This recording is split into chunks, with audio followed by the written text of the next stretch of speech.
Greetings, my name is Monty Martin. And I'm Kelly McLaughlin. And we are the Dungeon Dudes. Bust out the toolbox, because we're going to look at what happens when every player decides to build an Artificer in their next D&D 5e campaign. Artificers are a versatile class that was introduced after the 12 main classes.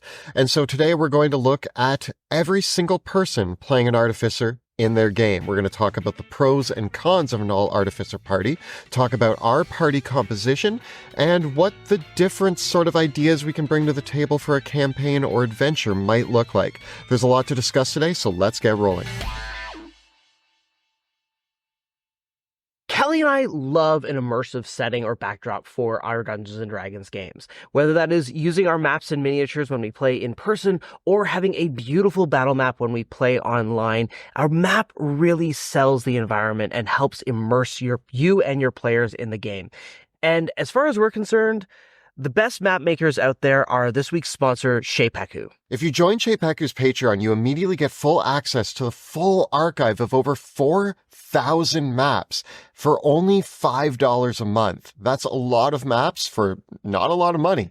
These are gorgeous maps. It's almost better to describe them as works of art, because in many cases they very much are. They're hand-drawn maps with new maps that are added every single week. And best of all, these maps come in a ton of variation as well. You can get the same map, but in different seasons or different times of day or different weather effects and much, much more. Best of all, Shapehaku's maps are VTT ready, whether you're using Alchemy, Roll20, Foundry, Fantasy Grounds, or more. In fact, if you're working with Foundry, you've got all the walls and lighting presets for Foundry all set up for Shapehaku's maps, which is a real huge time saver and one of the best reasons to use Shapehaku's maps with Foundry. If you are using these maps on a VTT, you can really immerse your players because a lot of Shapehaku's maps are dynamic and animated.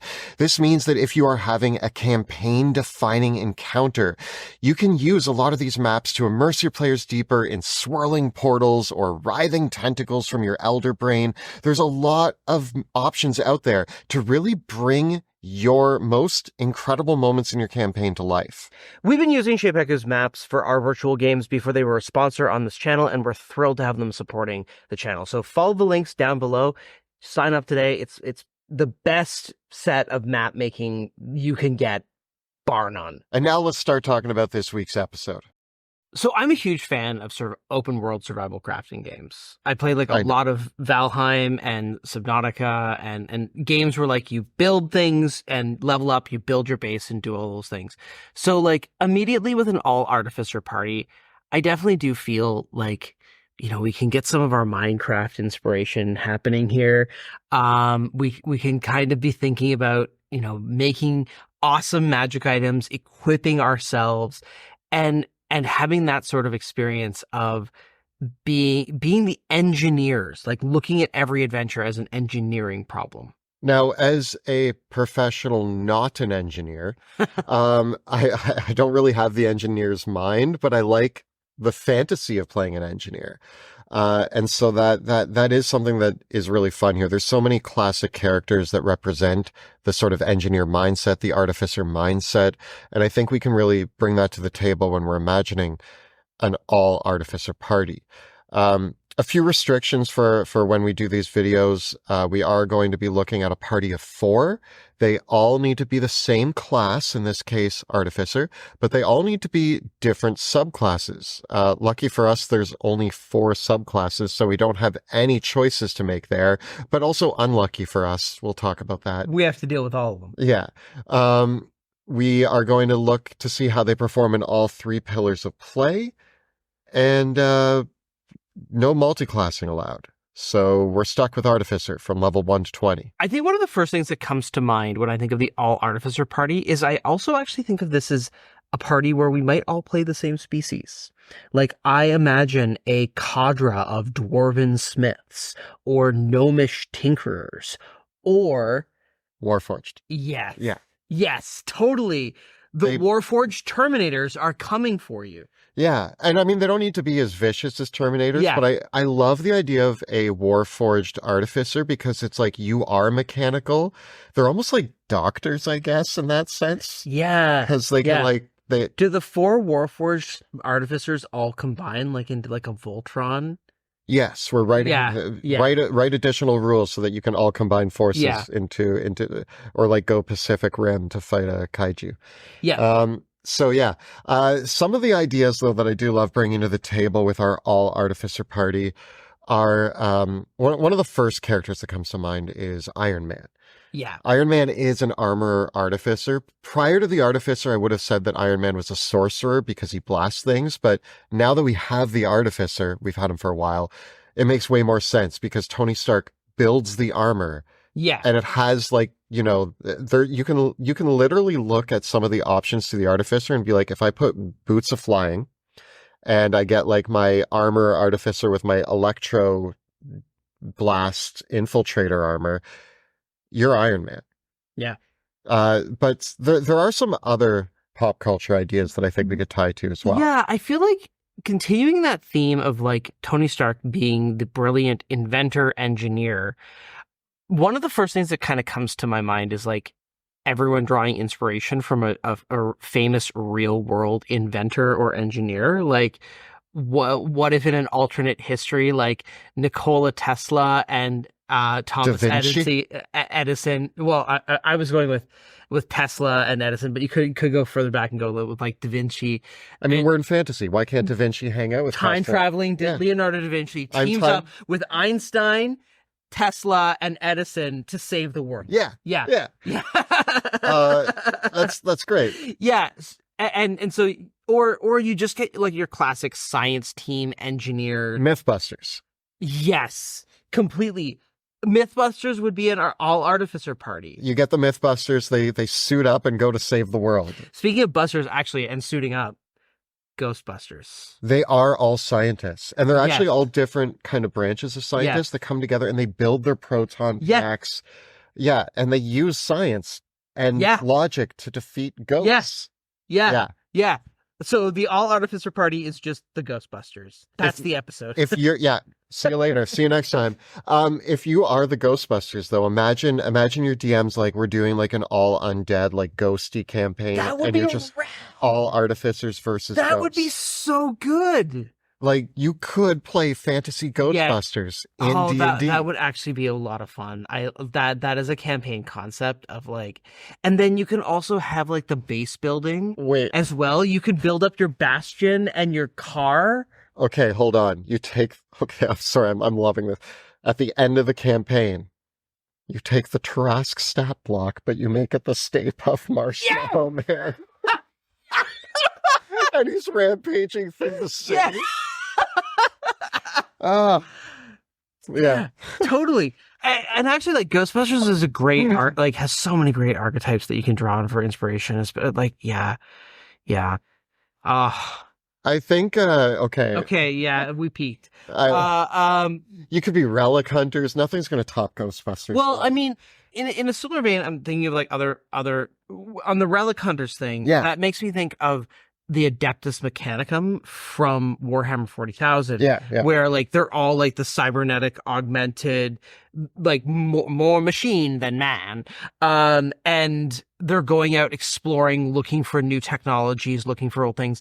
And that's actually an interesting, I think one of the interesting intersections that the Artificer has, because, and I struggle with this too creatively, is that the Artificer in a lot of cases brings us into this Magitech sort of feel, right? And that's not necessarily what everyone wants out of their fantasy. It's kind of like it is kind of like the mint chocolate chip. It's like, I just want the chocolate. I don't need the mint. Although mint chocolate chip. I love mint smoothies, don't get me wrong. But like sometimes you just don't want that in there. But one of the things that I love in the Numenera setting is it's a fantasy setting that is in the far future and where magic is understood as the Asimov line of sufficiently advanced technology. Similar to like Horizon, the way Horizon. Yeah. Horizon would be a cool all Artificer. Horizon Zero Dawn? Is Aloy an Artificer? I mean, she's like an Artificer Ranger. I don't know what that combo is, but yeah. But that could fit. That could really fit, actually. Yeah. That would be a real... Yeah, so like in the Horizon Zero Dawn vein, you've got your post-apocalyptic setting where people are trying to understand the advanced technology of the prior civilization. And the Artificers are almost like the sages of that ancient knowledge. Totally. Yeah. Yeah. Or just like in Horizon Zero Dawn, there were various groups that were more interested in technology than others. Yeah, some saw it as like blasphemy, some like harnessed it. Yeah. Some of your villains would literally take the robots and like ride them into battle and stuff and like control them. And yeah. So I think you've got like these interesting elements to play with there of what kind of campaign the All Artificer Party is actually in. But between Ghostbusters, Horizon Zero Dawn, and Adeptus Mechanicum. And the Adeptus Mechanicum, I think you've got lots of great archetypes to draw on. So the question now becomes, what are the subclasses? Well, there's only 4. So our team of 4, we're going to have one of each. We can't repeat subclasses. If we could, I would. Yeah, actually. So as an aside, if I could, I would too. Yeah. Yeah. What would you double up? Because I think I would have all 3. We know which one I would drop. And I would have all 3, but which one would you double up? Could I actually be controversial and say that I would want to potentially double my double? I think that 2 battlesmiths and 2 armorers. No artillerist. No artillerist, no alchemist. But failing that, if I could only double up 1, I would drop the alchemist and go with 2 battlesmiths. Same. So my ideal party would be 2 battlesmiths, an armor, and an artillerist. Yeah. Sorry, alchemist. I just don't think the alchemist does much for us. I am inclined to agree, but we'll make the best of it. Given our own rules, we have an alchemist, so let's talk about what each of these is bringing to the party. Let's actually start with the alchemist to kind of address why it's kind of meh. And I think the biggest thing is that the alchemist has its experimental elixir, and it gets healing word, mass healing word, and raise dead onto its spell list. But that's kind of it. And I do want to talk about the experimental elixir a bit, because this is the big feature of the alchemist. So the alchemist has the potential to be our healer, except that if you don't want to blow one of your like few spell slots, you actually have to roll randomly to see what alchemical mixture you create. So you could be like, I want to make a healing potion. Nope. Don't get it, or you have to blow one of your spell slots to do it. I find that whole mechanic drags the alchemist down for me because I can't reliably do what I want with this character. Yeah. So its party roll is random if it's going to be useful. Yeah, so the alchemist kind of feels to me like the other artificer subclasses are quite transformative because they have extra attack, they have their pet, they have their armor, they have the force ballista. They have something that really feels like it is transforming the identity of the base class. Whereas the alchemist just has random potions. Short. Yeah, with random potions. Now, pooping all over the alchemist here, but also let's dial it back and say like they do have more healing potential than any of the other options. So if they are healing word is a big shift. Yeah. If they're part of our party, I'm giving them the role of the healer and the buffer. Yeah. They're going to buff our party. They're going to heal our party. That's what they're bringing to the table.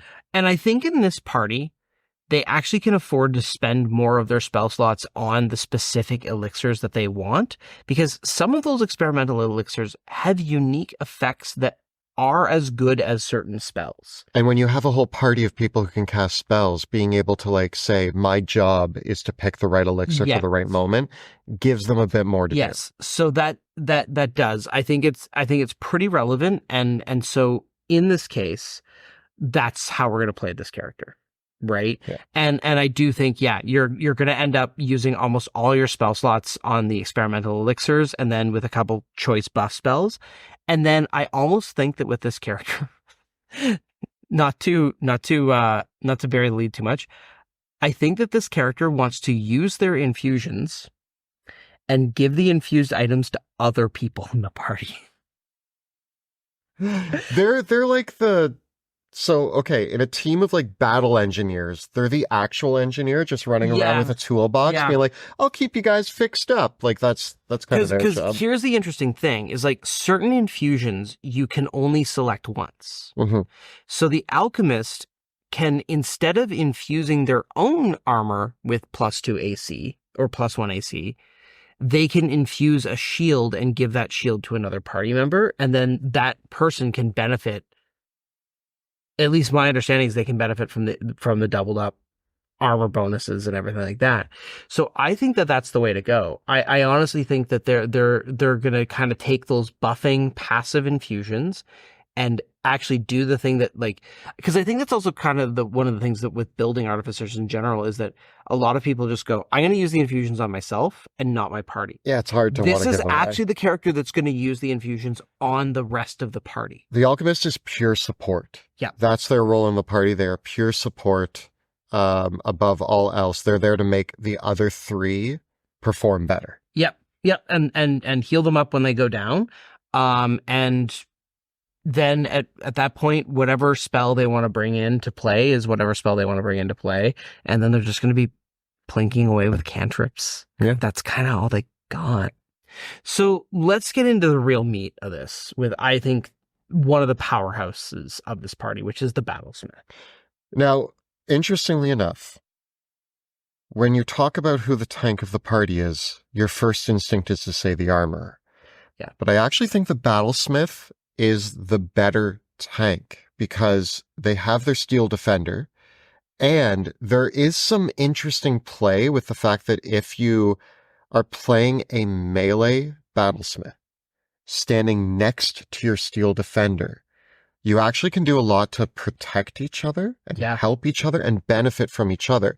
And so you create a sort of two-person wall on the battlefield. I know this because I've played this character twice. And it's really effective. It's really effective. Because the presence of the two bodies on the board really helps direct and constrain where the enemies can go. But then you back that up with the fact that the Battlesmith can just crank their AC to the stratosphere, and the thing that they can do with their AC is really down to the fact they have the shield spell. Which is something that the Armorer doesn't have, and that's actually the big difference. The Armorer can also boost their AC, and when I played my Battlesmith, I did take the heavily armored feat as my first choice at 4th level. I was a Warforged. I had, I believe, a mace and a shield, and I used my infusions to get the enhanced armor, and I got the repulsion shield. So, We were level 12? Yeah, I think so. Yeah. So, at that point, I was wearing full plate because I had the feat to give me heavy armor. Shield. So that puts me 20. up to 20. I was a Warforged, so I got a +1 to AC. 21. Then I had the infused armor with a +2. Yeah, because it goes up from +1 to +2 at level 10. Then I had the repulsion shield, so another +1. Yeah, 24. And then I used my other infusion to give myself a cloak of protection. So AC 25. 25, plus I had the shield spell to boost it to 30. So I had a 25 AC that if somebody broke through it, I would boost it to 30 and it would stay at 30 until the beginning of my next turn. Now, conceivably, someone else in the party could have, if someone else in the party, instead of the repulsion shield, did the enhanced defense infusion on your shield, you could get the AC to 26. 26, 31. Yeah. Right. And then you could get that even further if you did grab at the higher levels, you can get the ring of protection as well. Yeah. And so you're at a baseline AC of 27. Now, I do want to say that this applies to any artificer who wants to go this route. Yeah. The difference here is that the Battlesmith has shield, and the other difference is actually for me, the fact that I have a really high AC and I have my companion. They pair really well together with you being able to kind of, I don't have it right in front of me, but I think there's something that plays with the fact that if you attack the steel defender, I get to attack you. And if you attack me, the steel defender gets to attack you. I think that's from taking the Sentinel feat. Right. I also took the Sentinel feat. Yeah. So there was a build that I had that was almost like an impenetrable wall Yeah, it was really hard to do anything to this character. And except saving throws. You got me with saving throws. Monty got me by making me make charisma saving throws as often as possible. Yeah. But that's our battlesmith. There's the alternative route that you make the battlesmith an archer who has boots of flying, but I actually think for the purposes of this party, the wall is what we want. Yeah. Speaking of our flying blaster, I think this is where the armor comes into play. Because the armor has two options. They can go the infiltrator route or the guardian route, and they can switch things up. And I think that the armor with the guardian armor and doing all the AC boosting shenanigans we talked about is really good. And in a party where you have some other sneaky way of getting that character the shield spell, I think that that's where you go. But one of the interesting things to note is that the lightning shock gauntlets of the artifice of the infiltrator armor, they're a simple ranged weapon, which means that you can use sharpshooter with them. So we're taking our armor not in the heavy defender direction. Yeah. We're building the Tony Stark. We're building the Iron Man. We're gonna give them boots of flying, sharpshooter with their blast. And the description even says a gemstone on your chest. Oh, yeah, cool. Yeah. So, yeah, you're flying around blasting people. The infiltrator, they're almost a rogue of the party. Technically, you can still use a shield with this character too. Cool. So we can get a hugely high AC, and we've got the battle armor, which we can again infuse to the nines to give us all the AC and defenses that we want to have. Yeah. And just fly around with grab the boots of flying as part of the replicate magic item infusion, take to the sky and start. So I started blasting. Yeah. And I mean, this character gets one of the things that this character has above all the other artificers also is because the infiltrator armor gives you a boost to your movement speed. Mm-hmm. I would think about maybe even taking the mobile feat or things like that, making this person the aerial maneuverer. Like they can be anywhere on the battlefield. I think it's worth noting that there's no reason why our alchemist couldn't replicate magic item for boots of flying for themselves. Fair. So that they're a portable healer. Yeah. Yeah, so I think our armor is going to be sticking mostly with the infiltrator armor. But the good thing about the armor is they can switch it up. Yep. If they need to. If you're like, oh, we're going into war and we need a bigger front line, then they just switch to the guardian armor and they're golden. Yeah. So now the artillerist is going to be our true blaster. They're going to come into play with the force ballista. So they've got their little pet. They've got their arcane firearm. They're bringing they've got fireball for us. They are actually going to bring wall of force at very high levels, but they only have one 5th level spell slot for that, so we can't really plan around that. I also think they're going to take the boots of flying. Incidentally, the artillerist does also get shield. So we've basically got two characters that are up in the sky. We have Iron Man and War Machine. We do. Oh, that's so amazing. Because War Machine is definitely the artillerist. Yeah, because he's got like the cannon. Yeah. Yeah. Wow. Yeah. Oh, that's cute. And I guess then the battlesmith is Captain America? Well, Captain America doesn't have a pet. No. Who has a pet? Nobody has a... Yeah. Is it Captain America with the Hulk? I don't know. I'm stretching now. Yeah, we're stretching this metaphor. But okay, but you definitely have Iron Man and War Machine. Yeah. That's there. Yeah. Yeah. Yeah. Iron Lad. That's a character. Okay. And Iron Heart. There you go. Those are the other two. Yeah. So what to be said about the artillerist? You basically are grabbing Firebolt and you're hucking firebolts around, and Arcane Firearm is going to boost that up. You can take some feats to boost that, but you're essentially there to use blasting spells and then use your few concentration spells, however you need to. And the thing is, and as we get to like assessing how this party now performs in combat overall, I think we've got an interesting thing because the thing about the Battlesmith as the front line, by having the off tank in the form of your Steel Defender, and the fact that starting at level 10, everyone else is putting on the boots of flying and going into the air, like, it's a pretty advantageous position for this party to be in. When I think about combat, this is a party that wins combat reliably because you have a hard time hitting them or killing them. Yeah. They may not do the most damage. Like the all paladin party, the all fighter party, even the all like ranger party, or even the all rogue party when things work in their favor, are going to outperform this party's damage output by a long shot. But good luck hitting this party. Yeah, and I think there's an interesting defensive element that comes into play when everyone is an artificer. Starting at level 7, artificers get Flash of Genius, which allows them to spend a reaction to add their int mod to their own or a party member's saving throw. And they can do this like several times per day. I think it's either int mod or proficiency. It's int mod. Int mod. Which, let's be real, we're all going to have a +5 int mod. So this is kind of like a weird, I would call it a poor man's aura of protection. With a team of artificers, just to be clear, that means that you have 20 instances of a +5 bonus to a saving throw. Of a +5 bonus to a saving throw per long rest. Yeah, so that's where in the cases where someone really whiffs the charisma save or the dexterity save or the strength save, you do have someone else in the party that can use their reaction to kind of help you get out of there. Yeah, so so not only do they have AC through the roof. Yeah, ridiculous AC. Half of them are flying, more than half of them, but also saving throws, which is their weakness. You have whoever's getting hit the most, probably your battlesmith on the front lines, or I mean, if someone else can flash. Yeah, boom, +5. Oh, I rolled a 10. No, you rolled a 15.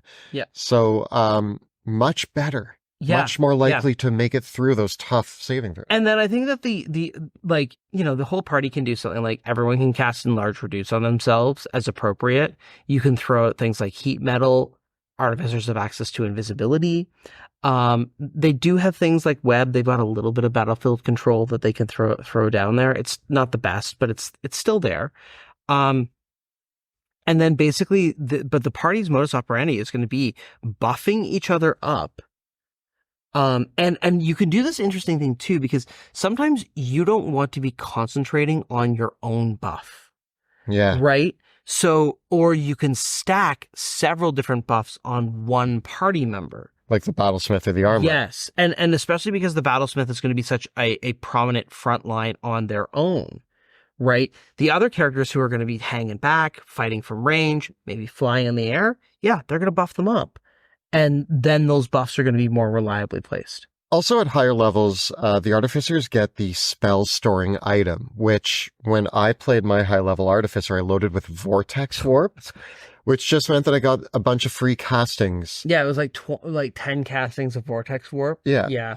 So the two choices that I have here are two of the artificers are going to take Vortex Warp and two of the artificers are going to take invisibility. Yeah, that's pretty strong. And those are your go-to. So between them, you have what, 20 castings of. So we have all the teleportation, flight, and invisibility that we need. Yeah. And I think the last thing that we have here, that we shouldn't forget is we do have a dash of healing.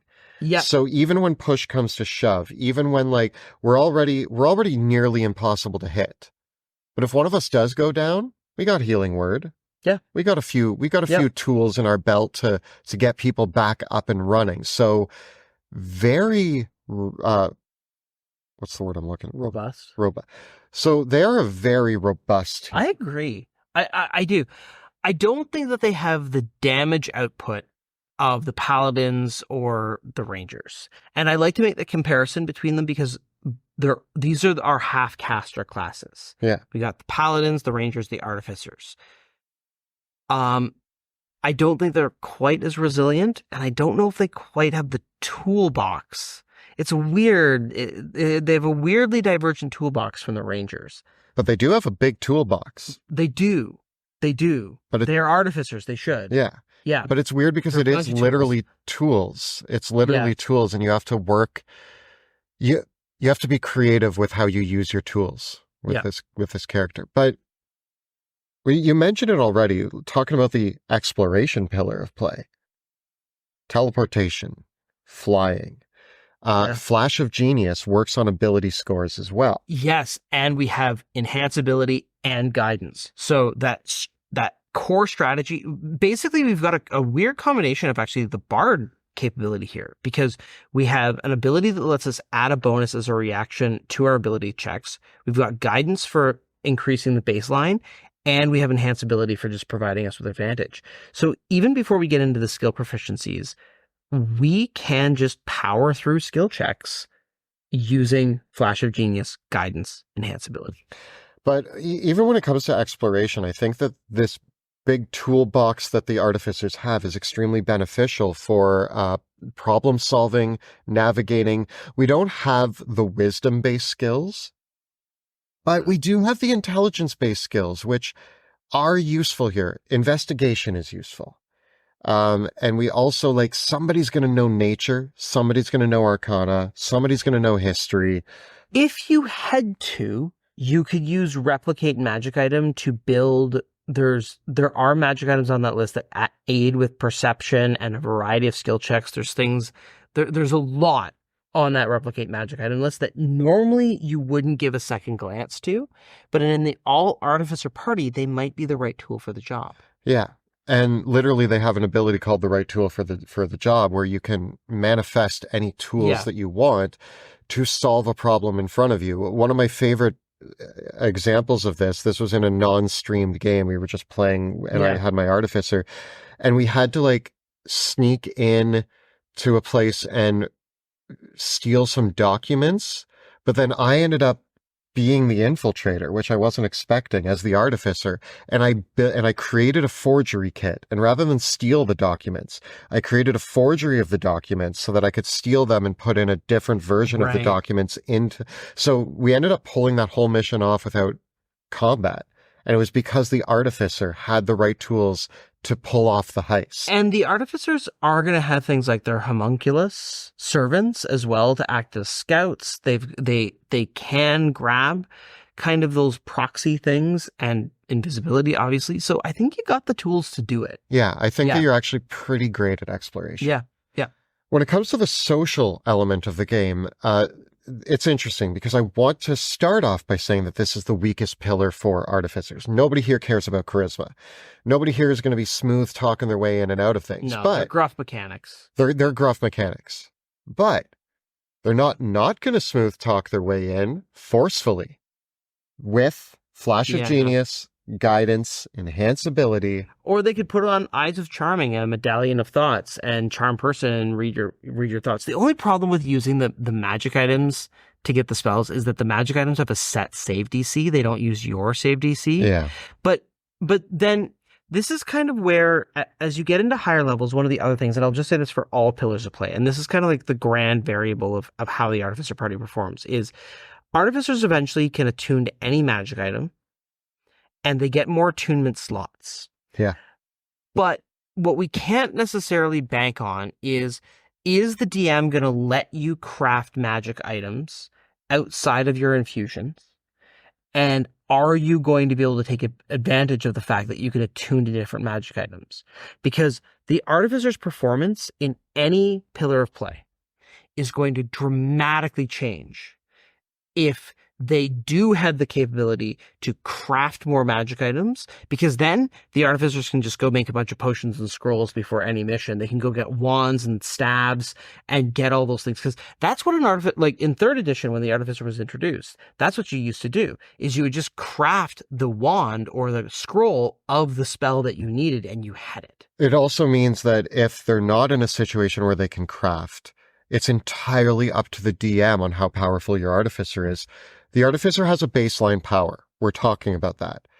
But if your DM is like, here's a legendary magical sword, here's a magic staff, here's magic armor. Yeah, then it completely changes the equation. And I guess in defense, the counterpoint to that is that any party that gets showered with magic items and that can craft with impunity is probably also going to be very strong. Yeah.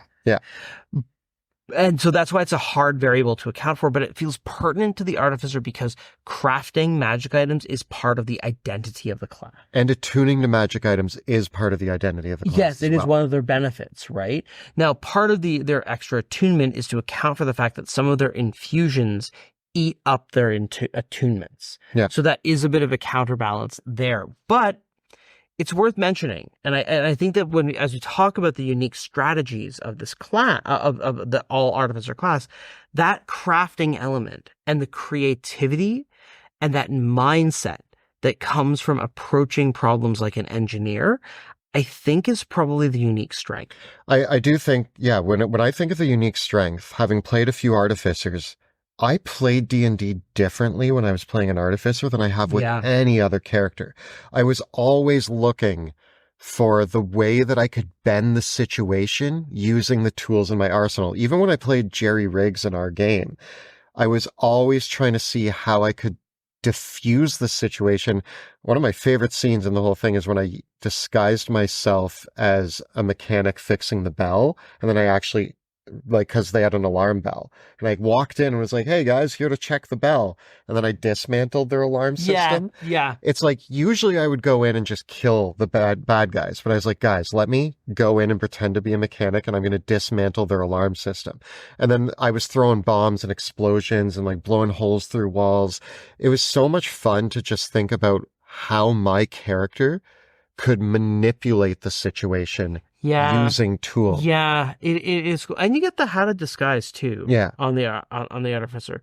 So I do think, and it does come into play no matter what with the infusions, because I think that pooling your infusions and trading them around can be a really unique strategy here, because normally you only get one of each infusion as well. So the fact that you can do things like, hey, Battlesmith, have 2 enhanced defense infusions, and then you trade me off one of yours. And so that you can stack things in interesting ways, so that you can benefit from multiple ones. The way that you can overlay the buffs of your spells with one another, I think is really potent. Like, yeah, if you give the Battlesmith all of the plus AC, and then you give your Artillerist all of the, like, bonus damage, you're golden. Like, you're powering up what everybody's purpose is on the battlefield. Yeah, and so we've talked about, that it's that layering, right? And I guess what I would call it is, there's that whole phrase of like something that is over-engineered or over-designed, and things that are designed with multiple redundancies and contingencies and like lots of tolerances. Like you do with the All Artificer Party, you're going to think like a team of engineers and scientists. And so maybe you'll get a little bit carried away. Maybe things will go a little overboard, a little bit over-designed, but you might need it. However, as a big weakness, it's worth noting that Replicate Magic Item is one of my favorite infusions for artificers.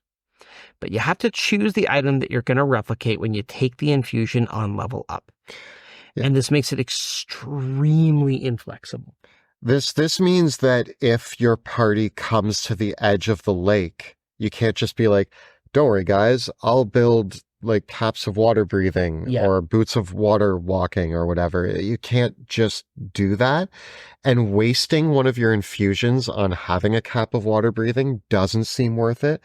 It would be cool if you could, like, during a short rest, switch out your magic item. It would be so cool. But that might be too powerful. Like, yeah, like the fact of the matter is the artificers can't like do that much with like they can change out certain things about their infusions, but not what infusions they actually know. They can they know infusions and they can have certain ones active and they can change within that. Yeah. But like if you took Replicate Magic Item for Boots of Flying, you don't get to take a rest and now Replicate Magic Item for Cloak of Protection. Not talking from a balancing perspective, talking just from a theme perspective.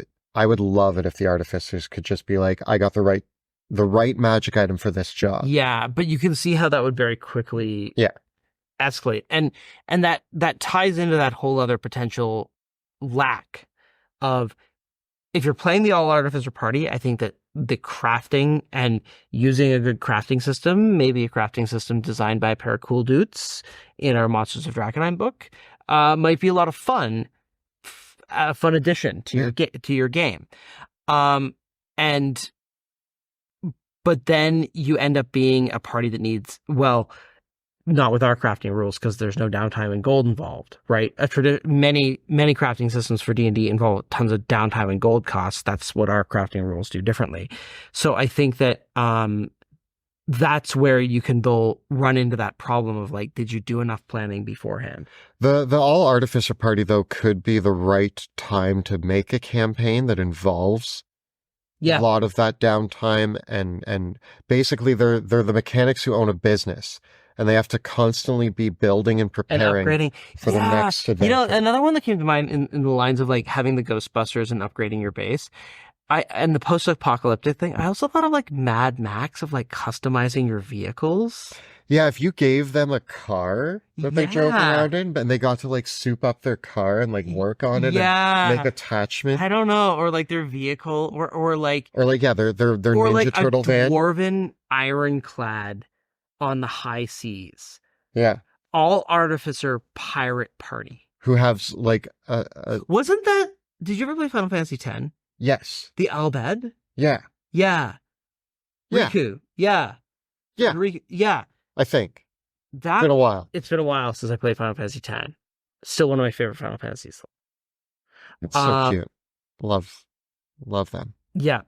But I think that would be that's a cool premise though. Yeah. Actually. Yeah. Kind of post-apocalyptic high seas, ironclad, techno. You could go either way. You could have like the big truck in the desert. Yeah. Or you could have the big boat on the high seas. Yeah. And like, both are cool. Yeah, those are neat. I Like, like those. Fury Road style, if you have the big truck that like has and you could like load people into the back and have them up on like gun turrets. Like if you're doing the all dwarf or Artificer. the all gnomes, a group of a gnome artificer biker gang.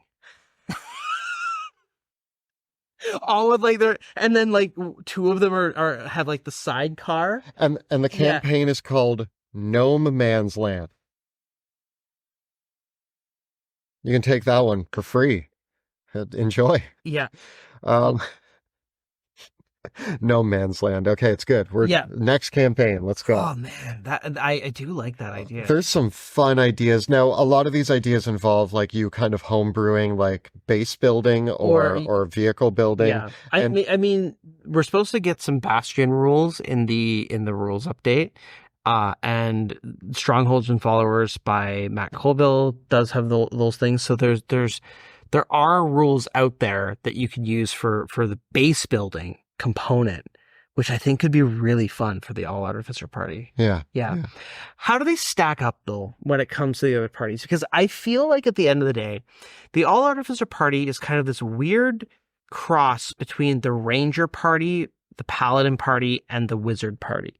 Like they've got the intelligence and the planning of the Wizard Party. But the thing is that Artificers in play kind of play like a weird hybrid of a Ranger Paladin. And they also, I mean, they do have their own unique play style that I can't place what pillar this fits into.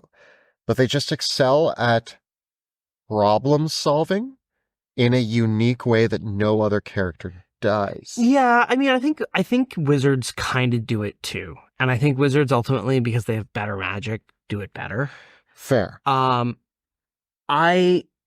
I think as cool as this party is, and as excited as I want to play it, I think that the Rangers and Paladins are stronger. I think this is a B ranking, and it's a admirable B. And I say B because, again, we talked about how, like, what magic items did the DM give you? What sort of setting are you in? What type of adventures are you going on? Yeah. A lot of these will impact how valuable this party is. Again, not to break our rules, but you know what I think takes it down, the ranking? What? The Alchemist and the Artillerist. I think that if you had an all Artificer Party that was 4 Battlesmiths, a pure, everyone plays a Battlesmith Artificer. It would be a better party. It would be I think that group would actually be as strong, if not potentially stronger than the All Ranger Party. I think. But then the All Rangers respond with an All Gloomstalker Party and just... Yeah. The Artificers need a few more subclasses. Yeah, they do.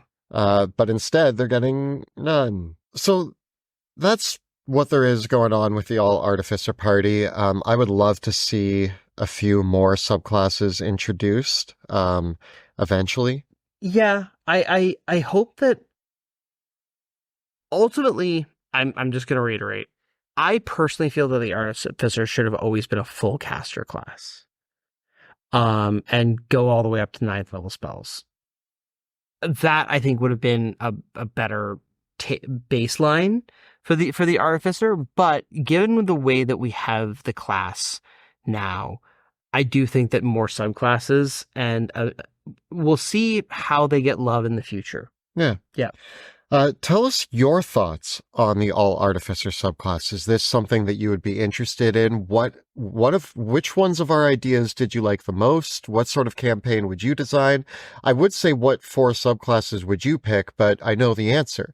So I would say, tell us what kind, if you got to break the rules, what would you do? Would you do all battlesmiths, or would you do a bit of a mix? Yeah, I'd love to know if you could break the rules, and what sort of campaign would you love to hear? Tell us about it in the comments below. The videos that we create on our channel are made possible thanks to the incredible generosity of our Patreon supporters. If you enjoyed the work that we do here on YouTube, becoming a patron is one of the best ways that you can support the channel, but another great way that you can help us out is by checking out our books in the world of Drakkenheim, which are also available at drakkenheim.com through our publisher, Ghostfire Gaming. Or you can get Dungeons of Drakkenheim on D&D Beyond. So great stuff, and it really helps the channel out. So consider becoming a patron or picking up one of our books to bring some of our work to your game tape. And if you want to see the world that the books are based on, you can check out our actual play in the worlds of Drakkenheim, which airs Tuesday evenings right here on YouTube. You can check out all the previous episodes right up over here. We've got plenty more episodes in our What If Everyone Plays the Same Class series right up over here. Please subscribe to our channel, like this video, and ring that bell so that you never miss an episode. Thanks so much for watching. We'll see you next time in the dungeon.